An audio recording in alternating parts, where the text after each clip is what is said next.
오늘 우리에게 주시는 하나님의 말씀은 사사기 12장 1절부터 7절까지의 말씀입니다. 에브라임 사람들이 모여 북쪽으로 가서 입다에게 이르되 내가 암몬 자손과 싸우러 건너갈 때에 어찌하여 우리를 불러 너와 함께 가게 하지 아니하였느냐. 우리가 반드시 너와 내 집을 불사르리라 하니 입다가 그들에게 이르되 나와 내 백성이 암몬 자손과 크게 싸울 때에 내가 너희를 부르되 너희가 나를 그들의 손에서 구원하지 아니한 고로 나는 너희가 도와주지 아니한 것을 보고 내 목숨을 돌보지 아니하고 건너가서 암몬 자손을 쳤더니 여호와께서 그들을 내 손에 넘겨주셨거늘 너희가 어찌하여 오늘 내게 올라와서 나와 더불어 싸우고자 하느냐 하니라.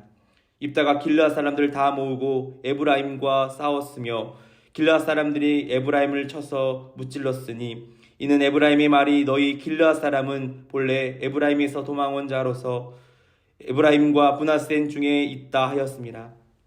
길르앗 사람이 에브라임 사람보다 앞서 요단강 나루터를 장악하고 에브라임 사람의 도망하는 자가 말하기를 청하건대 나를 건너가게 하라 하면 길르앗 사람이 그에게 물었기를 내가 에브라임 사람이냐 하여 그가 만일 아니라 하면 그에게 이르기를 십불렛이라 발음하여 하여 에브라임 사람이 그렇게 바로 말하지 못하고 십불렛이라 발음하면 길르앗 사람이 곧 그를 잡아서 요단강 나루터에서 죽였더라. 그때 에브라임 사람의 죽은 자가 42,000명이었더라. 입다가 이스라엘의 사사가 된 지 6년이라. 길르앗 사람 입다가 죽음에 길르앗에 있는 그의 성읍에 장사되었더라. 아멘. 우리가 계속해서 이 새벽에 사사 입다의 이야기를 나누고 있습니다. 오늘 본문 말씀은 입다가 암몬 자손과 싸움에서 승리를 거둔 후에 벌어진 일을 다루고 있습니다. 오늘 본문 시작은 이렇게 시작하고 있습니다. 입다가 암몬과 전투에서 대승리를 거두고자 그 모습을 좋지 않게 여기는 사람들이 있었습니다. 바로 에브라임 지파 사람들이었습니다. 그들은 입다를 찾아와 시비를 걸게 되는 것이죠. 1절 말씀이죠. 왜 암몬 자손과 싸우러 갈 때에 왜 자기들을 부르지 아니하느냐라는 것입니다. 그런데 이 장면은요, 우리에게 매우 익숙한 장면입니다. 사사기 8장에서 기드온이 미디안과 싸웠을 때에도 에브라임 지파가 와서 이와 비슷하게 이야기한 적이 있습니다. 사사기 8장 1절 말씀이죠. 에브라임 사람들이 기드온에게 이르되 내가 미디안과 싸우러 갈 때에 우리를 이같이 대접함은 어찌 됨이냐 하고 그와 크게 다투는지라. 너희는 왜 싸울 때 우리를 부르지 아니하냐? 왜 너희만 대접받으려 하느냐라는 것이지요. 그런데 이번에도 입다에게 찾아와서 같은 이유로 이들에게 시비를 걸고 있습니다. 그러나 그 강도는요, 과거에 비해서 점점 심해졌음을 볼 수 있습니다. 사사기 8장에서 기드온 때에는요, 우리를 이같이 대접함이 어찌 됨이냐라는 원망 섞인 말이었습니다. 그러나 이번에는요, 무엇이라고 합니까? 너와 내 집을 불사르리라 라는 것입니다. 그 강도와 협박 정도가 심해졌다는 것입니다. 에브라임은 왜 이렇게 이스라엘 백성들에게 와서 시비를 걸고 있는 것일까요? 왜냐하면 에브라임 지파에게는 이 지파적 우월감이 있기 때문입니다. 에브라임 지파는요, 흔히 말해 이스라엘 지파 중에 명문 지파였습니다. 이스라엘 기근에서 구원한 이 애굽의 총리가 누구였습니까? 바로 요셉이었습니다. 이 요셉의 두 아들이 있었는데 바로 므낫세와 에브라임이었습니다. 에브라임은 그 기근에서 이스라엘 백성들을 구원으로 이끈 바로 은인이자 영웅이었습니다. 또한 이스라엘 백성들을 광야 40년 가운데 이끌었던 모세 다음으로 이끌었던 여호수아, 이 여호수아가 바로 에브라임 지파였습니다. 그렇기 때문에 이 에브라임 지파에게는 너희 이스라엘을 이곳 가나안 땅으로 인도한 지파가 바로 에브라임 지파다라는 이 우월의식이 그들 가운데 있었다는 것이죠. 그러니 이 우월의식이 있는 에브라임 지파에게는요, 다른 지파가 전쟁에서 공을 세우는 것에 대하여 지도적 위치를 내어주는 것이기 때문에 그들은 싫었다는 것입니다. 그래서 그들이 입다에게 와서 시비는 거는 이유가 바로 여기 있다는 것입니다. 이렇게 에브라임 지파가 협박으로 나오자 입다는 어떠한 반응을 보이게 됩니까? 2절 3절, 오늘 말씀 2절 3절의 말씀이죠.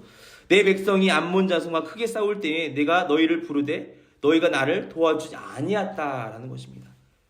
그런데 왜 너희는 우리와 싸우고자 하느냐라고 입다는 반박하고 있다는 것입니다. 그리고 나서 4절 말씀을 보면 입다가 그 분노가 더 폭발하게 됩니다. 그 이유는 무엇입니까?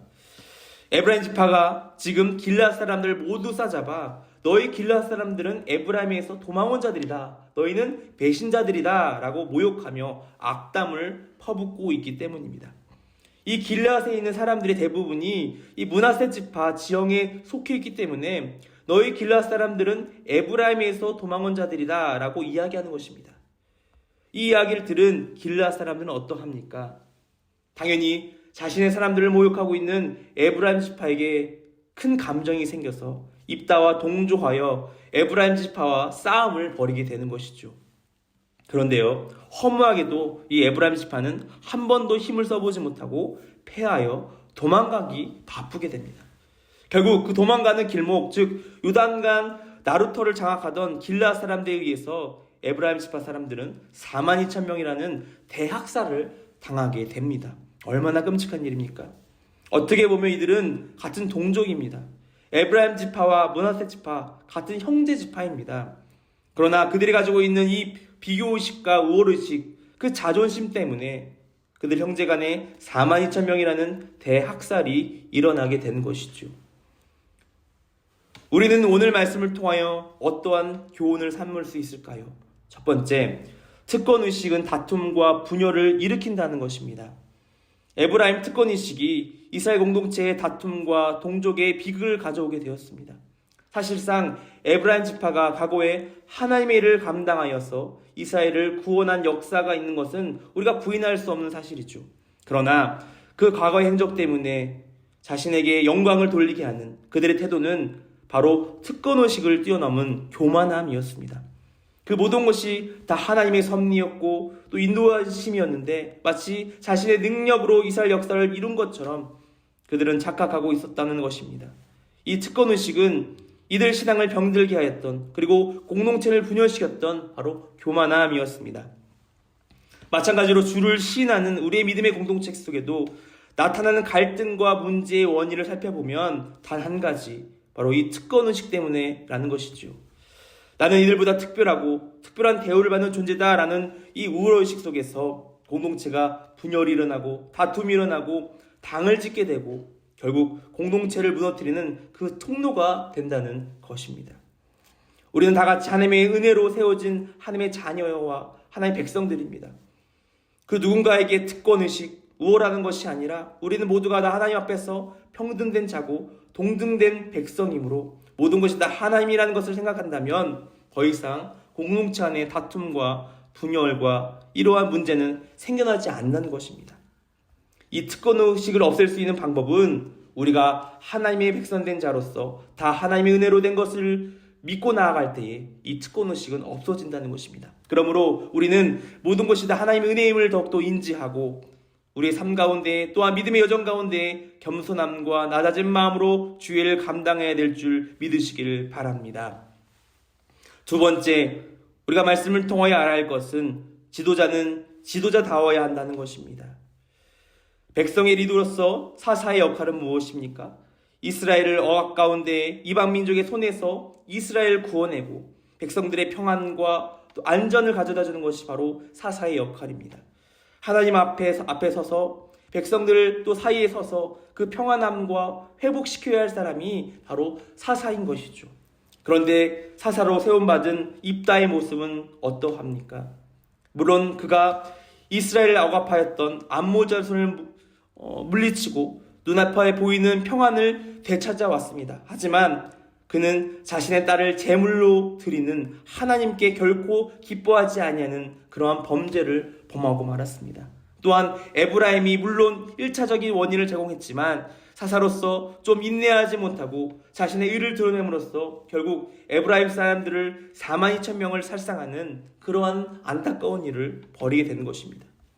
자신들의 형제 지파 사람들을 이렇게 살상했다는 것은 자신의 의가 과했던 입다의 행적이었습니다.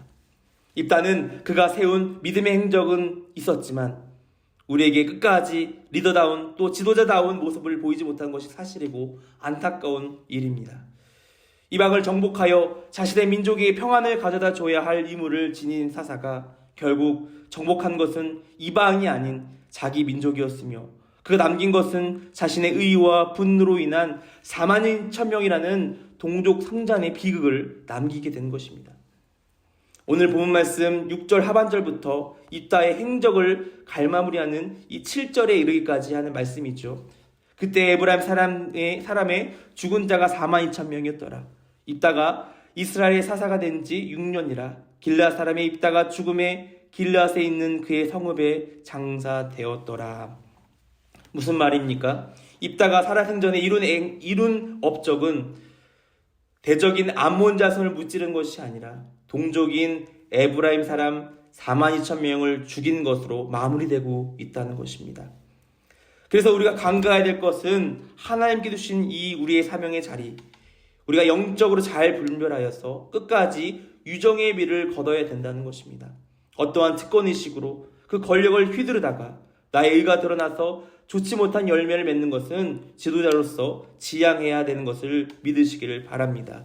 하나님께서 우리를 가정의 지도자로서, 목회의 지도자로서, 사업장의 지도자로서 세워주셨습니다.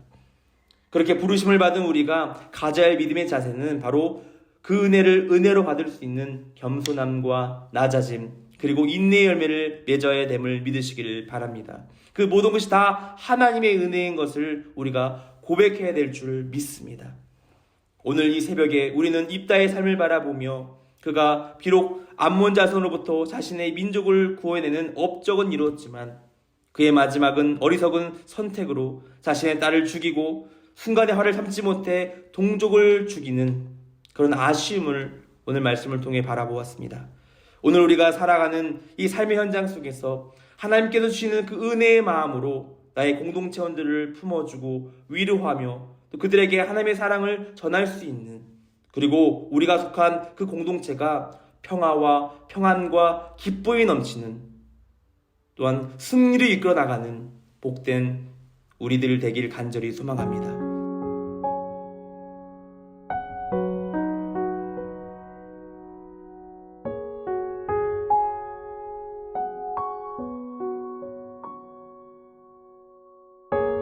예수 열방의 소망, 예수 우리의 위로자, 주는 온 땅에 영원한 소망,